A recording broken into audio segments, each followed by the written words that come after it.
Next question is that is bringing people back to life in Fortnite video game haram?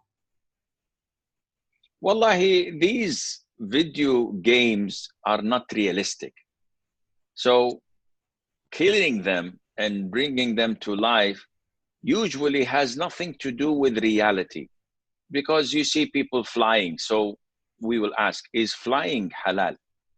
Because we know that only birds fly, and this man with the power he obtained after killing 10 monsters had the ability to defy gravity. So all of these things are nonsense, are fictional, and it has nothing to do with actual beliefs or rituals of other religions to bring people to life. It is simply considering that character as a robot that has energy. So once the energy is gone, the juice is dried, we have to energize him. So if we energize him by giving him few tokens here or there, or coins or whatever, then he becomes alive again.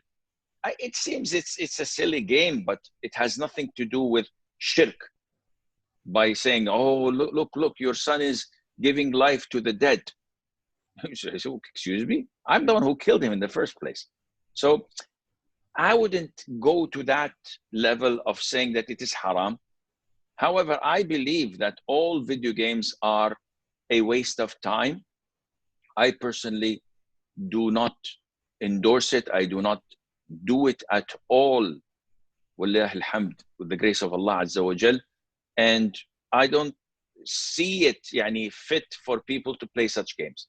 Maybe if you want to play tennis, you want to play FIFA, I think they call it, maybe if it's like 5-10 minutes, half an hour a day, not distracting you from salat or from your obligations, yeah, maybe that would be acceptable. But to involve in PUBG or Fortnite or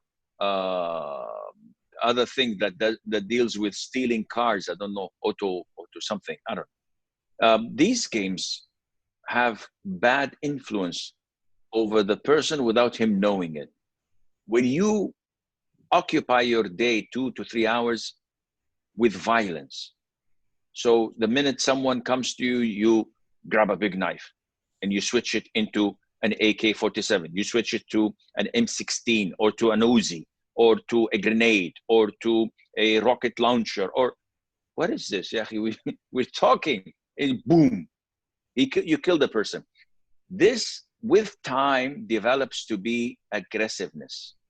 We see this with children, with their siblings, but it also can be translated to aggressiveness when a boy or a man goes out on the streets and he has a fight. Someone picks a fight with him while driving a car or at school, and all what he can think of is to harm, if not to eliminate, my opponent, because this is what I was brainwashed to do. This is what I'm trained to do. In martial art classes, what do they do? How do they become good fighters? By repeatedly doing a drill. So you block and you attack. You do this 500 times a day. It becomes instinct. While you're walking, someone throws a punch without even without knowing. It's a reflex. Even if your mom did this to you, said, what are you doing? All without even noticing, you'll do this to your mother. Why? Because you're trained to do this. It becomes part of you. Likewise, these games are so dangerous that it would drive you to be violent without intending it, and Allah Azza wa Jalla knows best.